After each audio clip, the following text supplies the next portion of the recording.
भैया ने बड़ा सूक्ष्म तरीका से उत्तराधिकारी की बात कही।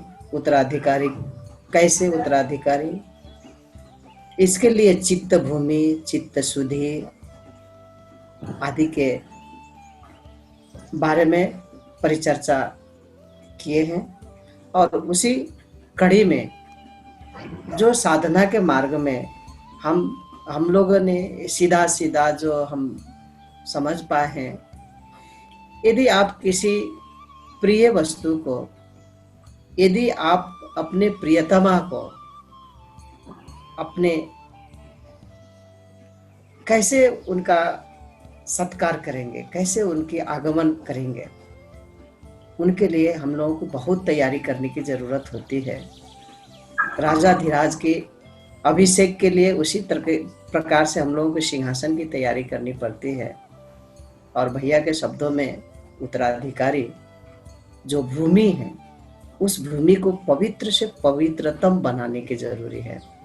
और उस पवित्रता में जो बाधा आती है, कैसे कैसे बाधा आती है, इन सारे संदर्भ में भैया पिछले अपने 1 माह 2 दिन के व्याख्यान में सभी पहलुओं को भैया प्रश्न करने की कोशिश किए हैं। ये हम लोगों के अहोभाग्य है, हम सभी लोग सौभाग्यशाली हैं, हम लोग सभी बड़भागी हैं जो आज एक अनवरत रूप से सतत इस चिंतन, इस पातंजल के दर्शन के भावधारा में हम लोग आनंदित होते हुए आ रहे हैं।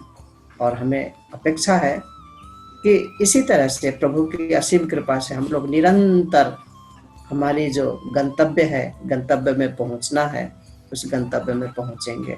अब ज़्यादा विलंब न करते हुए मैं अपने वाणी को विराम देता हूँ और श्रद्धेय अनिल भैया से विनम्र अनुरोध करता हूँ कि आज के व्याख्यान को आगे बढ़ाएं। भैया प्लीज।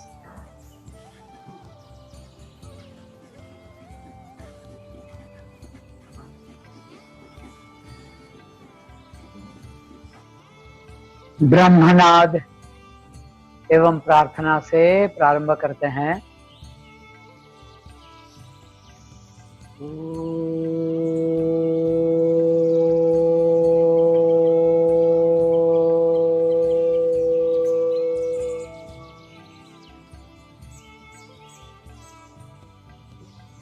योगेन चित्तस्य पदेन वाचा मलं शरीरस्य च वैद्यकेन योपाकरोत्तं प्रवरं मुनीनां पतञ्जलिं प्राञ्जलिरानतोऽस्मि। ॐ शान्ति शान्ति शान्ति।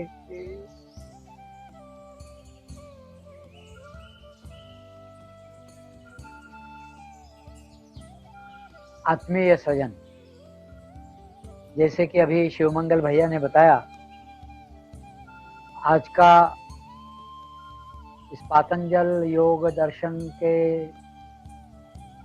सूत्र में 33वां मणि है। कल हम लोगों ने विशेष रूप से 5 क्लेशों में से राग और द्वेष, इन 2 क्लेशों की काफी विस्तार से चर्चा करी। और उसके बाद जो एक सामान्य सी भी चर्चा हो रही थी कुछ मित्र लोगों की, वह भी बहुत अद्भुत थी, बहुत अच्छी थी, काफी प्रासंगिक और ज्ञानवर्धक थी, बहुत अच्छा था। आज इस बात को थोड़ा सा आगे बढ़ाते हैं। कल हम लोगों ने सुखानुशयी रागः और दुखानुशयी द्वेषः, यह हम देख चुके हैं।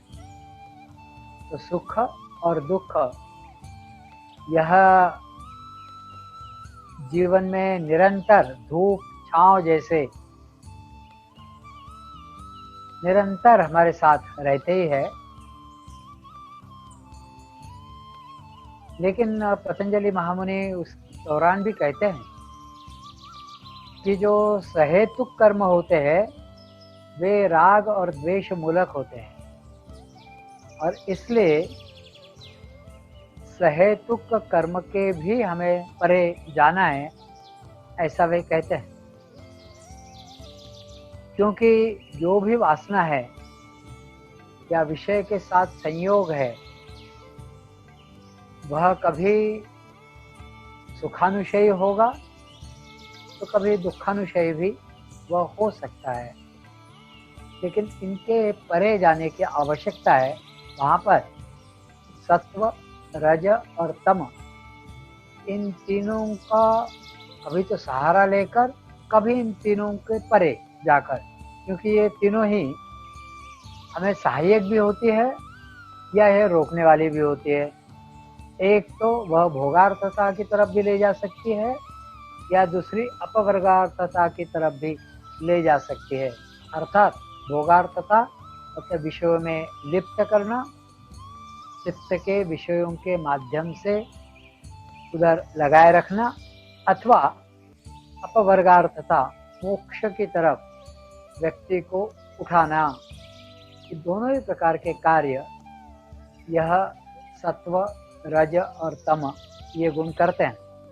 इसमें सत्व गुण यह प्रकाशक है, और यह जैसे जैसे वृद्धिंगत होता है तो अंदर अनंत हृदयाकाश में एक उत्कट भावना से उत्पन्न होती है, जिस कारण फिर साधक और उत्कटता के साथ साधना में लीन होता है और इन सब बाधाओं को पार करते हुए, इन क्लिष्ट वृत्तियों को पार करता हुआ वह आगे बढ़ता है। उसी में जो पंच क्लेश है उसमें से 4 तो हम देख चुके हैं, अविद्या, अस्मिता, राग और द्वेष। जो 5वां रह गया है वह है अभिनिवेश। उसके लिए पातंजलि योग दर्शन में जो सूत्र आया है, स्वरसवाही विदुषोपि तन्मनुबंधो अभिनिवेशः, ऐसा सूत्र आया है। क्या कह रहे हैं? जैसे अविद्वान अर्थात सामान्य लोग यूं पहन लीजिए, वह विद्वान भी उनके अंदर एक प्रवाह सा निरंतर स्वभावगत बना रहता है, और वह प्रवाह ऐसा ही भाव उत्पन्न करता है कि यह शरीर रूप जो मैं हूँ, वह मैं, वह शरीर कभी उसका नाश ही ना हो, वह कभी मरे ना, तो वह निरंतर, वह मृत्यु को प्राप्त हो ही ना, और वह निरंतर बना रहे, ऐसा एक दृढ़ संस्कार जो भीतर बना रहता है, जिसकी अनेकों बार हमें जानकारी नहीं होती है लेकिन अंदर रहता है। तभी तो हमें किन्हीं किन्हीं चीजों का भय लगता है, अरे ये करेंगे तो गड़बड़ हो जाएगी, क्योंकि मृत्यु का भय वहां पर है। तो मृत्यु नहीं आनी चाहिए, यह अंदर का जो संस्कार है उस संस्कार को अभिनिवेश ऐसा कहते हैं। थोड़े में यदि कहेंगे तो इस प्रकार वह होता है। तो यह भी क्लेश है, क्योंकि इसके द्वारा मनुष्य अपने आप को, अपने देह को ही सब कुछ मान बैठता है, उसी में फिर गूंथा रहता है और उसी के सोपस्कार, उसी को ठीक ठाक करना, इसी में लगा रहता है, या उसकी इच्छा का शमन करना, तृष्णा बुझाना, उसको खिलाना पिलाना, साफ सुथरा रखना, इन्हीं में लगा रहता है। इसलिए इस क्लेश से निकलना यह बहुत जरूरी है, ऐसा पतंजलि महामुनि कहते हैं। तो वे क्या कहते हैं शरीर वास्तव में अनात्म है, यह हम अविद्या अस्मिता उसमें हम देख चुके हैं। शरीर वास्तव में वस्तुतः अनात्मा होने के बाद भी अविद्या के कारण शरीर ही मैं हूं ऐसा जो लगने लगता है, ऐसी आत्मबुद्धि जहाँ हो जाती है, बस वहीं पर गड़बड़ शुरू होती है। और फिर यह मैं हूं तो मैं नित्य रहना चाहिए, तो शरीर नित्य रहना चाहिए, क्योंकि शरीर मैं हूं तो शरीर नित्य ही रहना चाहिए, बना ही रहना चाहिए, इसका कभी नाश नहीं होना चाहिए, ऐसा फिर उसको लगता है। तो इसको मरण नहीं आना चाहिए, ऐसी जो भीतर की वासना है, यह सभी के चित्त में इसका स्फुरण होता है, चाहे वह विद्वान व्यक्ति हो चाहे अविद्वान हो, मतलब वह पढ़ा लिखा हो, शास्त्रवेत्ता भी हो सकता है, या बिल्कुल पढ़ा लिखा नहीं है, सामान्य है, सामान्य से कार्य और काम करने वाला है, उसके भी अंदर यह जैसे नदी का प्रवाह अखंड रूप से बहता रहता है, वैसा ही यह तन्मनुबंध वासना रूप से चित्त में अखंड इसका स्फुरन होता रहता है। और यह स्फुरन ही बाधा है, क्लेश है। इस स्फुरन के कारण क्लेश है, क्योंकि यह कभी भी दुख की अवस्था में ले जा सकता है। और फिर भारतीय संस्कृति कहती है, भगवत गीता में आया है, वो बढ़िया ढंग से आया है, वासांसि जीर्णानि यथा विहाय नवानि गृह्णाति नरो पराणि, आदि आदि शब्द आए। नैनम छिन्दन्ति शस्त्राणि नैनम दहति पावका न चैनम क्लेदयन्त्यापो न शोषयति मारुतः। इसको कोई सुखा नहीं सकता, कोई वायु इसको सिखा नहीं सकती, इसको कोई जल भिगो नहीं सकता, कोई अग्नि इसको जला नहीं सकता, कोई शस्त्र इसका छेद नहीं कर सकता, अर्थात इसको मार नहीं सकता। नैनम छिन्दन्ति शस्त्राणि, ऐसा आत्म तत्व है। और यह शरीर वासांसि जीर्णानि यथा विहाय, वास मतलब वस्त्र, जैसे वस्त्र जीर्ण शीर्ण होता है, पुराना हो जाता है, उसको बदल देते हैं, वैसे इस आत्मा का यह शरीर रूपी वस्त्र, इसको भी बदला जाता है। यह शास्त्र तो कहते हैं, विद्वान इसको पढ़ते हैं, शास्त्रवेत्ता इसको पढ़ते हैं, या जो सधे हुए पुरुष है या थोड़े ज्ञान मार्गों पर चले हुए या सूझबूझ वाले, वे भी इन बातों को समझते हैं, लेकिन फिर भी अंदर से ऐसा लगता है कि इसको मृत्यु नहीं आनी चाहिए, ये शरीर नहीं मरना चाहिए, क्योंकि शरीर ही मैं हूँ, तो मुझे मृत्यु आकर कैसे चलेगा, वह नहीं होना चाहिए, ऐसा उसको लगता है। इसका अखंड स्फुरण उसको होता रहता है। इसीलिए ये नदी जैसा उसका निरंतर प्रवाह इस बात का कि मुझे मृत्यु नहीं आनी चाहिए रहता है। इसीलिए इसे स्वरसवाही ऐसा कहा, एक रस प्रवाहित हो रहा है। कौन सा रस, कौन सा संस्कार? तो मुझे मृत्यु नहीं आनी चाहिए। अभिनिवेश यह निरंतर चलता रहता है। यह केवल अविद्वान के अंदर होता है ऐसा नहीं। तो यह अस्थिमासमय देह आत्मा नहीं है, यह आत्मस्वरूप है, यह सच्चिदानंदमय है। ऐसा जिसको समझता है, ऐसे विद्वान को भी ऐसा लगता है कि इस देह का नाश नहीं होना चाहिए। इस प्रकार के तन्मनुबंध को अभिनिवेश नामक क्लेश ऐसा नाम है, उसका नामकरण अभिनिवेश है। इस आधार पर हम थोड़ा आगे बढ़ते हैं। तो ये पांचों क्लेश चित्त में संस्कार रूप से नित्य विद्यमान रहते हैं। ऐसा नहीं है कि अभी समझ लेने से क्लेश दूर हो गए। वो तनु रूप में जा सकते हैं, विच्छिन्न रूप में जा सकते हैं, प्रसुप्त रूप में जा सकते हैं, बीज रूप में जा सकते हैं, लेकिन अभी है और वो रहेंगे। जो पांचों क्लेश संस्कार रूप से वह विद्यमान रहते हैं। यह उनकी सूक्ष्म अवस्था है। जब वो बीज रूप में रहते हैं, संस्कार रूप में रहते हैं, तो यह उनकी सूक्ष्म अवस्था है। लेकिन व्यवहार काल में ये पांचों क्लेश और उसमें से भी राग, द्वेष और अभिनिवेश, ये जो तीन है, ये क्लेश, इनको कोई उद्बोधक तत्व यदि आ गया, उद्बोधक संस्कार, उद्बोधक परिस्थिति, उद्बोधक विचार यदि कोई इनको मिल गया, तो ये सूक्ष्म से स्थूल रूप धारण कर ले। सूक्ष्म में मतलब कैसे, अभी पड़े हुए अंदर, लेकिन कोई उद्बोधक तत्व मिल गया तो तुरंत जिस विषय का उन्होंने सुखास्वाद लिया था, ऐसी परिस्थिति या उसकी संभावना दिखी, ये एकदम से जागरूक हो जाएगा। नहीं नहीं नहीं नहीं नहीं, ये अच्छा नहीं था, मैं ये कभी नहीं अपने जीवन में लूंगा।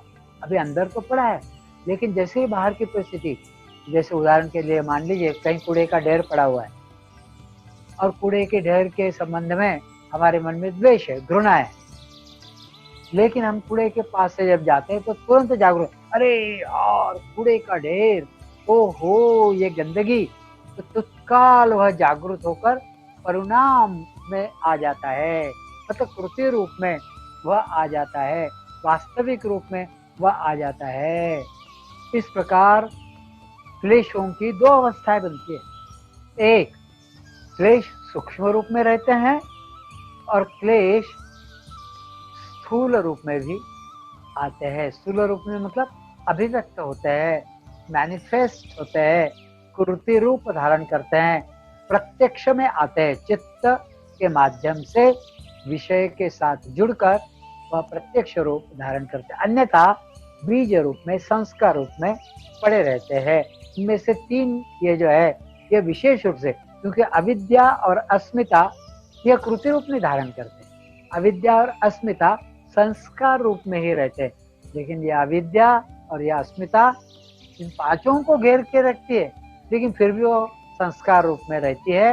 लेकिन ये तीन, राग, द्वेष और अभिनिवेश, यह उद्बोधक परिस्थिति निर्मित होते ही, मिलते ही तत्काल कृति रूप धारण करते हैं और परिणाम में आते हैं। इनको कैसे जीतना, क्योंकि ये दोनों प्रकार से है, ये स्थूल रूप में भी है और ये सूक्ष्म रूप में भी हो सकते हैं या होते हैं, क्योंकि वो सूक्ष्म रूप में रहते हैं संस्कार भाव से, तभी तो स्थूल रूप में आते हैं। तो इनको कैसे जीतना, इन पर कैसे विजय प्राप्त करना, इसके लिए क्या उपाय है, यह अगले दो सूत्र में, 10वां और 11वां जो सूत्र है, इसमें यह बात आती है। तो 10वां सूत्र पतंजलि महामुनि, इतने छोटे छोटे सूत्र है ना, इतने बढ़िया है, इतने अच्छे है कि क्या बताए, इतने मीठे है, मतलब एक एक सूत्र से जैसे अमृत झर रहा हो, क्योंकि उनका जब विस्तार करते हैं तब उसकी बारीकी समझ में आती है। नहीं तो भाई संस्कृत पढ़ना आता है या देवनागरी स्क्रिप्ट पढ़नी आती है, इसलिए पढ़ लो और रहने दो, ऐसा भी होता है, ऐसा भी हो रहा था अभी तक, मेरा खुद का हो रहा था। लेकिन जैसे पढ़ते हैं और उसका विवेचन पढ़ते हैं, तो फिर उन सूत्रों के, उन शब्दों के मध्य, दो सूत्रों के बीच में, अरे ऐसी बहुत बड़ी चीजें हैं, बहुत चीजें हैं, मन की, चित्त की, संस्कारों की, या मोक्षार्थ भूमिका की, या समाधि अवस्थाओं की, वह बड़ी विशेष है, चमत्कारिक है, और अपने जीवन में और मनस्थिति में आमूलाग्र परिवर्तन लाने वाली ऐसी वो चीजें हैं। तो 10वां सूत्र पतंजलि महामुनि देते हैं, ते प्रति प्रसव हेयाः सूक्ष्माः। सूक्ष्म की जो बात अभी हो रही थी, ये तीन क्लेश, राग, द्वेष और अभिनिवेश, यह एक तरफ सूक्ष्म होते हैं और फिर वह प्रत्यक्ष अभिव्यक्त होते हैं, तो स्थूल रूप में भी होते हैं उद्बोधक परिस्थिति मिलने से, अभी थोड़ी देर पहले अपन लोग देख चुके हैं। और फिर 11वां सूत्र है, ध्यान हेयास्तदवृत्तयः। ध्यान से यह जो हेय है, त्यागने योग्य, क्या, तो यह पंचक्लेश, इनको त्यागो, उसमें से भी विशेष रूप से ये तीन, इनको त्यागो। इनकी जो वृत्तियां उत्पन्न हो रही है, इनको त्यागना बहुत जरूरी है। ऐसा पतंजलि महामुनि इन 2 सूत्रों के माध्यम से कह रहे। एक तरफ वे कह रहे कि सूक्ष्म को प्रतिप्रसव करके वापस ले चलो, ये बाहर आने की संभावना है, उद्बोधक परिस्थिति मिलकर अभिव्यक्त हो सकते हैं, मैनिफेस्ट हो सकते हैं, पुनः चित्त उसमें लिप्त हो सकता है, इसलिए इनको प्रतिप्रसव करो वापस। प्रतिप्रसव अपन देख चुके हैं, प्रतिप्रसव मतलब वापसी यात्रा। जैसे हमने देखा था कपड़े की, कपड़ा जिन धागों से बना है उन धागों में रूपांतरण करना, धागे अलग अलग, उन धागों का जो ऐंठ है वह निकाल कर उन धागों की रुई में रूपांतरण करना, और वह रुई बिल्कुल कपास की अवस्था में मुलायम उसको करके धुनक के फिर वैसी स्थिति में चली जाए, वह हुआ प्रतिप्रसव, कपड़े का प्रतिप्रसव। अब प्रसव कपास है, उसकी रुई बनी, उसको धुनका गया तो रुई बनी, उससे धागा बनाया, धागे से उसको ऐंटा, फिर उससे कपड़ा बुना, कपड़ा सिलकर हमने पहना, तो यह प्रसव हुआ। और वापसी प्रतिप्रसव। तो यह चीजें हर समय के लिए ध्यान में रखने की है। तो यहाँ क्या कह रहे हैं पतंजलि महामुनि, हे प्रतिप्रसव हे या सूक्ष्म कार्य का कारण में प्रविलय करने यह प्रतिप्रसव है। कार्य का कारण में, क्योंकि इन्हीं कारणों से ही कार्य घटित होता है। कार्य अपने आप में कोई घटित होने की संभावना नहीं है। अब मेरा हाथ इधर से इधर हिल रहा है, या मैं बोल रहा हूँ, यह कार्य है, लेकिन इसके पीछे मेरे मन में, मेरे चित्त में ऐसी इच्छा हुई कि मैं पातंजलि योग दर्शन पर बोलूं, किन्हीं उद्बोधक कारणों से। मनोज भैया उद्बोधक कारण बने और उसके कारण मुझे ऐसा लगा कि हाँ मेरा भी अभ्यास हो जाएगा, मैं बोलूं, तो यह कारण बना। और शब्दों के द्वारा, वाणी के द्वारा इस पर्टिकुलर समय पर इस पर उद्बोधन हो रहे, यह कार्य घटित हो रहा है। तो प्रत्येक कार्य के पीछे, इस विश्व में, ब्रह्मांड में जितने भी कार्य होते, उसके पीछे कारण होता ही है। बिना कारण के कोई कार्य घटित होने की कोई संभावना नहीं। तो क्या कह रहे हैं, प्रतिप्रसव हे या सूक्ष्म, कार्य का कारण में प्रतिविलय अर्थात प्रतिप्रसव करना जरूरी है, होना चाहिए। मतलब कार्य का कारण में प्रतिप्रसव करें, ऐसा पतंजलि महामुनि कह रहे। ऐसा प्रतिप्रसव करने से जो सूक्ष्म क्लेश है, वह सूक्ष्म क्लेश, प्रतिप्रसव करने से सूक्ष्म क्लेश उनको जीता जा सकता है, उन पर विजय प्राप्त करी जा सकती है, ऐसा पतंजलि महामुनि कह रहे हैं। तभी वह क्लेश जब वृत्ति रूप से परिणाम को पहुंच जाते हैं, रूपांतरण हो जाता है उनका, तो फिर उनको ध्यान के अभ्यास से हेय यानी उनको नष्ट करना चाहिए। ध्यानाभ्यास से उनको हेय का मतलब है त्यागना या नष्ट करना। ऐसी 2 प्रक्रियाएं बताइए। एक तो उस कार्य का मुख्य जो कारण होता है उसमें प्रतिप्रसव करो तो दब जाएंगे, उस पर विजय हो जाएगी। अथवा वह जो वृत्ति रूप से वह क्लेश जो परिणाम वो पाते हैं, मतलब अभिव्यक्त होते हैं, मैनिफेस्ट होते हैं, कार्य रूप धारण करते हैं, कृति रूप धारण करते हैं, तो ध्यान के अभ्यास से, अब ध्यान का अभ्यास करेगा तो कृति हो ही नहीं सकती। आदमी शांति तो बैठेगा, चित्त अपने आप में बैठ जाएगा, अपने आप में विलीन हो जाएगा। वही तो ध्यानम निर्विषय मना कहा गया है। तो ध्यान से चित्त शांत होकर अपने आप में अवस्थित होता है, स्वरूप स्थिति की तरफ जाता है। इसके कारण या तो ध्यान से करो या प्रतिप्रसव के द्वारा करो, बस यह कहना है इन 2 सूत्रों के माध्यम से। तो क्या करना है? तो प्रतिप्रसव और ध्यानाभ्यास, तो ये क्लेश नाश के 2 साधन है, ऐसा पतंजलि महामुनि 10वें और 11वें सूत्र में कह रहे। तो अविद्या और अस्मिता, यह 2 क्लेश जो है, ये नित्य ही सूक्ष्म अवस्था में रहते हैं, ये कभी स्थूल रूप नहीं धारण करते, ये सूक्ष्म अवस्था में। इनके प्रभाव से फिर ये 3 राग, द्वेष और अभिनिवेश, यह 3 स्थूलावस्था में आते हैं और फिर ये वृत्ति रूप से परिणाम को प्राप्त होते हैं और उनके कारण कुछ क्लेश होते हैं। हमने देखा कि ये जब क्रिया रूप धारण करते हैं तो कोई ना कोई क्लेश मन को होता है ना। इसलिए इन 3 क्लेश को उद्बोधक सामग्री नहीं है तब भी ये वृत्ति रूप से स्थूल भाव को प्राप्त नहीं होते हैं और संस्कार रूप से सूक्ष्म अवस्था में रहते हैं। यदि इनको उद्बोधक कोई कारण नहीं है, इसका मतलब वो नहीं है, ऐसा नहीं होता है।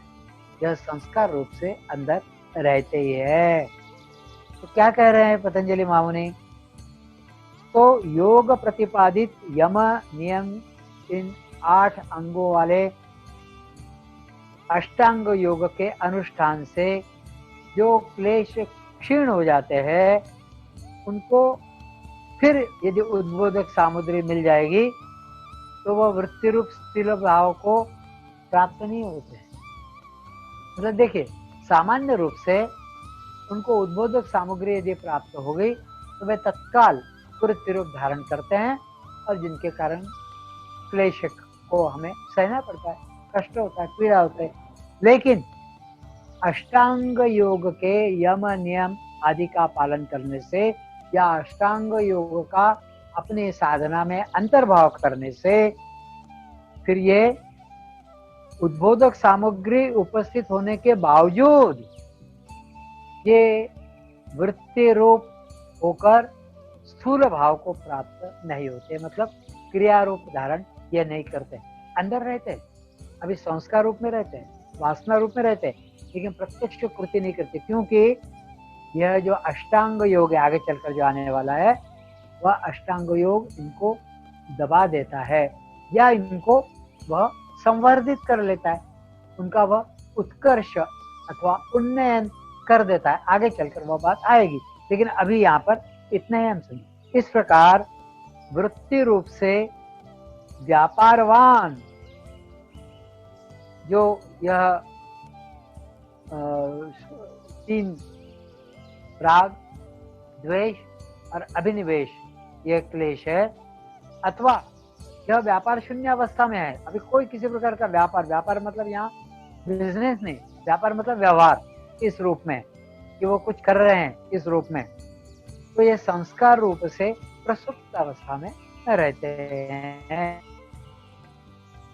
इनको योगाभ्यास से दुर्बल स्वरूप में सूक्ष्म अवस्था में ले जा सकते हैं और यह क्लेश जब तक चित्त में विद्यमान रहेंगे तब तक वृत्तियों की क्लिष्टता और दुख रूपता का अनुभव करना ही पड़ेगा। मतलब यह योग के साधन के कारण संस्कार रूप में तो अंदर जा सकते, रह सकते हैं, प्रत्यक्ष व्यापार नहीं करे, प्रत्यक्ष व्यवहार नहीं कर रहे, प्रत्यक्ष कार्य रूप या कृति रूप में वे साकार नहीं हुए, धारण नहीं किया, लेकिन ये संस्कार रूप में रहने के बाद भी इनका क्लेश तो होगा ही होगा और इस कारण दुख अनुभव करना ही पड़ेगा, ऐसा पतंजलि महामुनि कह रहे। इसलिए इनका निराश अर्थात इनका निराकरण करना यह जरूरी है। वह कैसा करना, यह इन 2 सूत्रों में बताया है। यह क्लेश जब वृत्ति रूप से परिणित होते हैं या वृत्ति रूप से परिणित नहीं होते, तब जब वह संस्कार रूप से, तब प्रतिप्रसव का अभ्यास कर उनका निराश करिए। प्रतिप्रसव का अभ्यास कर मतलब उनको वापसी भेजो, उनको उनके कारण रूप में डालो वापस, तो उसके कारण वो और सूक्ष्म हो जाएंगे, तनु हो जाएंगे, या विच्छिन्न अवस्था से तो और वापस वापस वापस प्रसुप्त अवस्था में वह चले जाएंगे और उससे भी पीछे वे जा सकते हैं। और कार्य का कारण में प्रविलय करते जाना, यह प्रतिप्रसव वहां पर होगा। फिर राग, द्वेष और अभिनिवेश, ये क्लेश अस्मिता और अस्मिता अविद्या से उत्पन्न होती है। यह जो 3 क्लेश है ना, यह अस्मिता के कारण उत्पन्न होती है और अस्मिता अविद्या के कारण उत्पन्न होती है। दोनों दिखते तो नहीं है, लेकिन दोनों अपनी पकड़ तो बनाकर रखते हैं। तो यह राग, द्वेष और अभिनिवेश, यह तीनों ही अस्मिता क्लेश से जागृत होते हैं और अस्मिता अविद्या के कारण उत्पन्न होती है।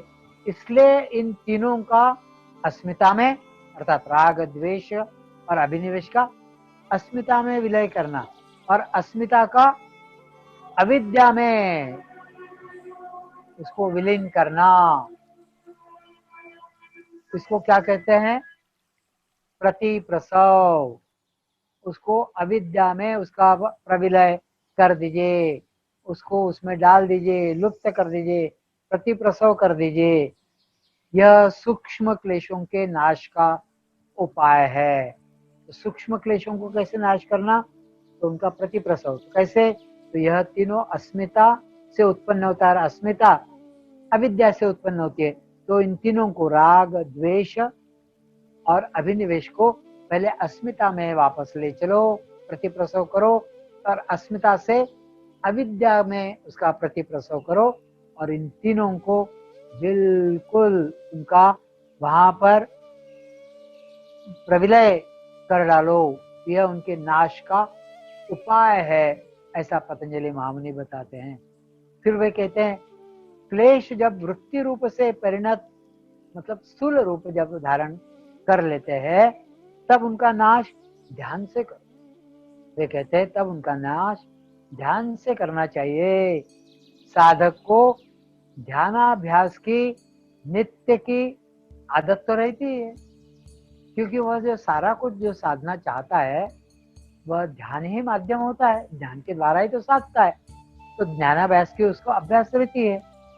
तो इन क्लेशों की वृत्ति रूप से पीड़ा होने लगी तो वह सात्विक रूप से ध्येयाकार होकर, अर्थात चित्त को ध्येयाकार बनाकर वह अपनी वृत्तियों के क्लेशों का निराश कर सकता है। अर्थात साधना में जाओ, ध्येय में जाओ, मन शांति की तरफ जाओ। तो ये जो वृत्ति रूप से, संस्कार रूप से, सूक्ष्म रूप से, अविद्या के माध्यम से जो अभी रहते हैं, उनको ध्यान के द्वारा उनका तुम निराश करो। इस प्रकार स्थूल और सूक्ष्म क्लेशों का निराश, मतलब निरसन, यह हर समय करने का अभ्यास साधक ने करना चाहिए। मुझे लगता है यह बहुत महत्वपूर्ण बात पतंजलि साधना के रूप में सीधी सीधी हमें देते हैं। यदि वह सूक्ष्म रूप से है तो उनका प्रतिप्रसव करते हुए उसके कारण में आप विलीन हो जाओ, वापस जाओ। और यदि वह स्थूल रूप से है तो ध्यान का अभ्यास कर, क्योंकि ध्यान के समय अन्य विचारों को स्थान ही नहीं मिलेगा, सारे क्रियाकलाप बंद हो जाते हैं, तो वह क्रिया रूप धारण कर ही नहीं सकते हैं और धीरे धीरे उनका निराश होता जाएगा। इस प्रकार पतंजलि महामुनि इस 10वें और 11वें सूत्र के माध्यम से कहते हैं। 12वां सूत्र है, क्लेश मूलः कर्माशयो दृष्टादृष्ट जन्म वेदनीयः। क्लेश मूलः, कर्म का चित्त पर होने वाला धर्म अधर्म रूप संस्कार, यही कर्माशय है। क्लेश मूलः कर्माशयो, यह जो क्लेश है यही मूल रूप में कर्माशय, कर्मों का जो संस्कार है वह इकट्ठा करने वाला है। चित्त पर धर्म अधर्म रूप में इसी का संस्कार पड़ता जाता है। इस कर्माशय को का जो मूल कारण है, अविद्यादि है जो पंचक्लेश, यही उसका क्लेश मूल है। इन्हीं के कारण धर्म अधर्म रूप संस्कार होकर यह कर्माशय उत्पन्न होता है। तो वर्तमान काल का जो जन्म है यह दृष्ट जन्म है। वे आगे कहते हैं ना, दृष्टा दृष्ट जन्म वेदनीय। तो यह जो वर्तमान काल का जन्म है यह दृष्ट जन्म है। भविष्य काल में जो जन्म प्राप्त होगा वह अदृष्ट जन्म है। अभी वो पिछले जन्म की बात नहीं कर रहे, वह कह रहे इस जन्म का हमें पता पड़ रहा है और इस जन्म में हम क्लेश भोग रहे हैं, तो इस जन्म का विचार कर लें। और वे कह रहे हैं कि केवल इसका विचार करने से नहीं चलेगा, तो आगे हमें जो क्लेश भोगने पड़ेंगे दुख के रूप में, तो वह जो आगे जो वेदना उत्पन्न करने वाले हैं उनका भी विचार कर लो। वह वास्तव में अदृष्ट है। तो जो भविष्य काल में जो जन्म प्राप्त होगा, एक या अनेकों, उस जन्म में जो क्लेश होंगे उसका विचार कर लो, उसको सुलझा लो। इसलिए वह यह दे रहे, और वे कह रहे हैं कि इस दृष्टि से इस दृष्ट और अदृष्ट, मतलब अभी का यह दृष्ट जन्म और अदृष्ट जो आगे चलकर जो आएगा, अर्थात अगला जन्म जिसको हम कहेंगे, उनके माध्यम से यह जो कर्माशय है, जो धर्म अधर्म मार्ग के कारण, कर्मों के कारण, संस्कारों के कारण, क्लेशों का पालन करते, क्लेशों का वो जीवन में रहने के कारण जो उत्पन्न होता है, उनको अनुभव आपको करना ही पड़ेगा, क्योंकि वह वेदनीय है और उसका अनुभव आपको करना ही पड़ेगा। ऐसा पतंजलि महामुनि बताते हैं। तो थोड़ा सा यह कर्माशय क्या है इसको हम देख लेते हैं, कुछ भाग हम कल फिर आगे देखेंगे। जरा सा यह भाग देख लेते हैं। तो प्राणी मात्र की ओर से या प्राणी मात्र के हाथ से जो जो कर्म घटित होते हैं वह अधिकतर चित्तगत या अविद्यादि क्लेश के कारण भी होते हैं, घटित होते हैं, है ना। तो चित्तगत अविद्यादि क्लेश जो है वही तो कर्म का मूल कारण है, यह भी हम देख चुके हैं। इसलिए जीवन मुक्त का आचरण क्लेश मूलक नहीं रहता है, ऐसा हम कह सकते हैं, क्योंकि जो व्यक्ति जीवन में है उस व्यक्ति का जो कर्म है वह चित्त में जो अविद्यादि क्लेश है उसके कारण है, और जो जीवन मुक्त हो जाता है उसका जो आचरण है, उसका जो व्यवहार है, वह क्लेश मूलक नहीं रहता है, क्योंकि वह उनके पार हो जाता है। इसलिए अविद्या, अस्मिता, राग, द्वेष और अभिनिवेश, इन पांचों क्लेशों के का अनुसरण करते हुए ही जीव मात्र की प्रवृत्ति पुण्य कर्म में अथवा पाप कर्म में अथवा मिश्रित कर्म में, मतलब उसमें पाप कर्म भी है पुण्य कर्म भी है, ऐसे मिश्रित कर्म में उसकी प्रवृत्ति होती रहती है।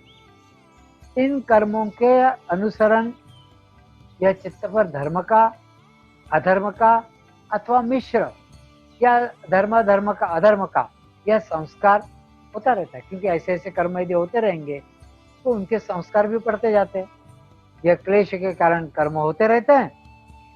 सुख चाहिए तो कर्म हुआ, दुख से दूर हटना है तो कर्म हुआ, और ये दुख अच्छा नहीं था वो इस कारण दूसरे प्रकार से होना चाहिए तो फिर कर्म घटित हुआ, तो उसके कारण निरंतर इसके संस्कार पड़ते जाते हैं। ये जो संस्कार इकट्ठे होते हैं इसी को कर्माशय ऐसा कहा गया है। ये जो संस्कार जो इकट्ठे होते हैं कैसे, तो पुण्य कर्म से, पाप कर्म से, मिश्रित कर्म से, धर्म के कर्म से, अधर्म से, या मिश्रित संस्कार जो होते रहते हैं, वह जो चित्त पर उसके संस्कार होते हैं वह कर्माशय हो, और यही कर्माशय, इसी के कारण चित्त पर जो संस्कार और अधिक प्रगाढ़ होते जाते हैं, इसके कारण ही जन्म होता है।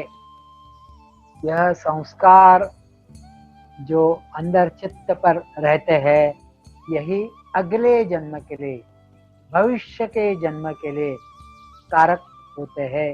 इन्हीं के कारण आगे जन्म लेना पड़ता है। अर्थात यह कर्माशय जो संस्कार के कारण निर्मित होता है, वही वर्तमान काल में जो धर्म जन्म हुआ उसका भी कारण वह, आगे भविष्य में भी जो जन्म होगा उसका भी कारण यह कर्माशय है। अब देखिए, इससे आपको थोड़ा सा अंदाजा लगा होगा कि पतंजलि महामुनि शायद यह कहेंगे कि इस जन्म में ऐसे कर्म करो कि जिसके कारण आगे जन्म न लेना पड़े। यह बात अभी अभिप्रेत हो रही है, या अभी हम सब लोगों के दिमाग में उठ रही होगी, और वैसे ही आगे के सूत्र भी है। तो वे क्या कह रहे हैं, अभी वर्तमान में जो जन्म प्राप्त हुआ है, प्रत्यक्ष अनुभव तो उसका आ ही रहा है हमें, यह दुष्ट जन्म है ना। तो इस दुष्ट जन्म में अनेक दुखों से हमें गुजरना पड़े। पूर्व जन्म में यह जो कर्माशय इकट्ठा करके रखा है, वह इस दुष्ट जन्म में उसका भोग करना पड़ता है। इतना ही नहीं, वह पूर्व जन्म में से कुछ कर्माशय रह गया और इस जन्म में फिर नए संस्कार पड़े, यह सारा लेकर अगले जन्म में फिर वेदनाएं, फिर वासनाएं, फिर संस्कार, फिर जन्म, फिर पुनर्जन्म, बस यही चलता रहता है। और इसलिए यह अभी इस समय जो जन्म हुआ है, यह प्राचीन जन्म में जो प्रसुप्तावस्था में कर्माशय था और उसको जो उद्बोधक सामग्री मिली, उसने वह फलोन्मुख होने के कारण उसके कर्म के अनुसार, मतलब हम सब लोगों के कर्म के अनुसार हमें यदि यह जन्म वर्तमान जन्म मिला, तो फिर अदृष्ट जो जन्म है अगला, यदि पूर्व जन्म के संस्कार उद्बोधित होने के कारण यह जन्म मिला, तो इस जन्म में जो संस्कार इकट्ठे किए और पूर्व जन्म के जो रहे, उसको जब उद्बोधक सामग्री मिल जाएगी तो आगे भी जन्म होगा। और फिर वही घिसी पिटी राह, वही पुनरपि जननम पुनरपि जननम पुनरपि मरणम पुनरपि जननी जठरे शयनम, यह जो सारे भव संसारे नहीं नहीं रक्षति डुक्रुन करने, फिर घूमना फिर घूमना फिर घूमना। और इसलिए आगे आने वाले जन्मों के अनुभव इस जन्म में नहीं हो सकते। इस जन्म में यह जो दुष्ट जन्म में जो उद्बोधक कारणों से यह दुष्ट जन्म हुआ और जो कर्माशय था उसके कारण यह, तो इसमें यदि दुख है तो इस कर्माशय के कारण आगे का जन्म होगा उसमें भी दुख रहेगा। तो भैया समझ जाओ, बस पतंजलि महामुनि यही कह रहे हैं, समझ जाओ, यदि इस जन्म में इतना दुख है जिसके कारण हमारी छटपटाहट हो रही है और इसमें से बाहर निकलने का निरंतर अभ्यास, इसलिए सुख की कामना निरंतर हमारे अंदर रहती है, तो फिर अगले जन्म में फिर उसी की तैयारी हम करने वाले हैं। तो अगले जन्म की तैयारी मत करो और इस जन्म में पूर्व के कर्माशय का भी निपटारा करो और अगले जन्म के लिए पूर्व भूमिका मत बनाओ, कर्माशय मत बनाओ। यह पतंजलि आगे चलकर कह रहे। तो ये जो कर्म संस्कार है, इनके प्राधान्य के कारण ही पुनर्जन्म होता है। वह कैसे होता है, वह जड़ भरत की कहानी के माध्यम आदि से हम लोग देखने का प्रयास करेंगे, वह कल देखेंगे, है ना। तो आज यहाँ पर समाप्त करते हैं। बड़ी अच्छी अच्छी बातें पतंजलि योग दर्शन के माध्यम से आ रही है, आनंदित करने वाली बात है, साथ ही उद्बोधक है। इस अर्थ से उद्बोधक है कि हमें सावधान कर रही है। देखो, पीछे कुछ गड़बड़ियां, वासनाएं, संस्कार, कर्माशय इकट्ठा करके रखा, इसलिए जन्म मिला। और इस जन्म में तो आनंद तो जवाए वड़े, दुख ते पर्वताए वड़े, सुख ते जवाए वड़े, तुकाराम महाराज ने कहा है, जरा सा सुख दुख इतना बड़ा यदि इस जन्म में हुआ, तो इस जन्म में जो कर्म कर रहे हैं, पिछले के जो बचेंगे वह इकट्ठे होकर फिर आगे तो अगले जन्म में क्या हो जाएगा, और अगले जन्म से यदि छुटकारा पाना है तो इस जन्म में इस दुष्ट रूप में कुछ कर लो, ऐसा कुछ करो कि अगले जन्म में झंझट ही नहीं, अगला जन्म भी ना हो तो अच्छा है। ऐसा कुछ लोगों का हुआ है, वह भी बात कल हम लोग देखेंगे। ऐसा कुछ लोगों का तपाचरण के द्वारा उसी जन्म में साक्षात हुआ है, यह भी हम लोग बात कल करें। बस यहाँ पर रुकते हैं और प्रार्थना से समाप्त करते हैं। सर्वे भवन्तु सुखिनः, सर्वे सन्तु निरामयाः, सर्वे भद्राणि पश्यन्तु, मा कश्चित् दुःखभाग् भवेत्। ॐ शान्ति शान्ति शान्ति।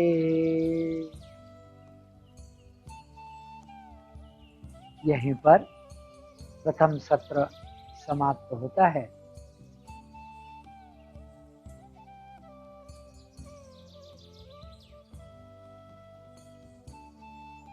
थोड़ी देर के लिए शांत बैठ लेते हैं।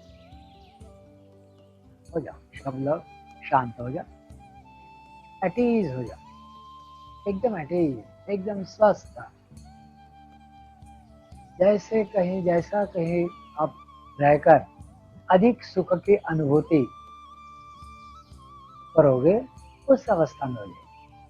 यदि आप अपने घर में हो, पलंग दीवान सोफा पर हो, लेट जाइए भले, कोई दिक्कत नहीं, आराम से हो जाइए। यह आराम मिलना जीवन की सबसे बड़ी उपलब्धि है, सबसे बड़ी उपलब्धि। यह विश्रांति तन मन चित्त को बहुत जरूरी है, बहुत जरूरी, एकदम शांत शांत। जरा आज विचार करेंगे, ऐसी कितनी बातें अपने हाथों से हो जाती है, ऐसे कितने कृत्य अपने से घटित हो जाते हैं जो वास्तव में हम करना नहीं चाहते, लेकिन कभी उद्बोधक सामग्री मिलती है, विचार आता है और वह उत्तेजित कर देता है और वह कृति अथवा कृत्य हम कर जाते हैं। उद्बोधक सामग्री वर्तमान जीवन में उपलब्ध हो जाती है, लेकिन किसको उद्बोधन करता है? तो वह उद्बोधक सामग्री हमारे चित्त में संस्कार रूप में जो अविद्या, अस्मिता, राग, द्वेष, अभिनिवेश आदि जो क्लेश जले हुए पड़े हुए सुप्तावस्था में हैं, उनको जागृत करती है। इसका अर्थ वे है तभी जागृत हो सकती है, अन्यथा इसकी कोई संभावना नहीं। तो हम जरा देख लें कि अपने अंदर ऐसी कितनी बातें हैं कि जिसके कारण कभी धर्म का कभी अधर्म का कोई ना कोई कृत्य हम कर जाते हैं, कभी मिश्रित कृत्य भी कर जाते हैं। तो थोड़ा इसको परख लें। यदि हम जान जाएं, समझ लेंगे तो इसका उपचार भी हो सकता है। कहते हैं ना, recognition is half the solution. उसको रिकॉग्नाइज करने से उसका लगभग आधा उपचार हो जाता है, फिर बाकी का आधा साधना के द्वारा करेंगे। 2 पद्धतियां पतंजलि महामुनि ने अभी इन 2 सूत्रों के माध्यम से हमको दी है। एक तो प्रतिप्रसव करके उसको सूक्ष्म अति सूक्ष्म करते हुए बिल्कुल बीज रूप में उसको डाल दो, उस बीज को भी जला लेंगे। अथवा वह यदि कृति रूप धारण करने की ओर अग्रसर हो रही है तो ध्यान और अष्टांग योग का उपयोग करते हुए उसको थोड़ी देर के लिए चुप करा दो, शांत करा दो चित्त को। ऐसा दोनों रूपों में, चाहे सूक्ष्म चाहे स्थूल, वह वृत्तियां यदि अभिव्यक्त हो रही है या है अस्तित्व में, तो उसका उपचार हम कर सकते हैं। पहले जान तो ले कि किसका उपचार करना है, समझ तो ले, और इसलिए अपने भीतर झांकने का 2-4 मिनट के लिए प्रयास करते हैं। जरा अंदर डुबकी लगाइए।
ओम शांति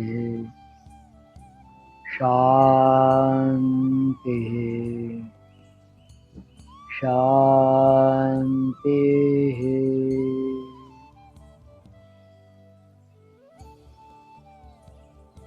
यह सत्र यहीं समाप्त होता है। सभी को अंतःकरण पूर्वक धन्यवाद। नमस्कार।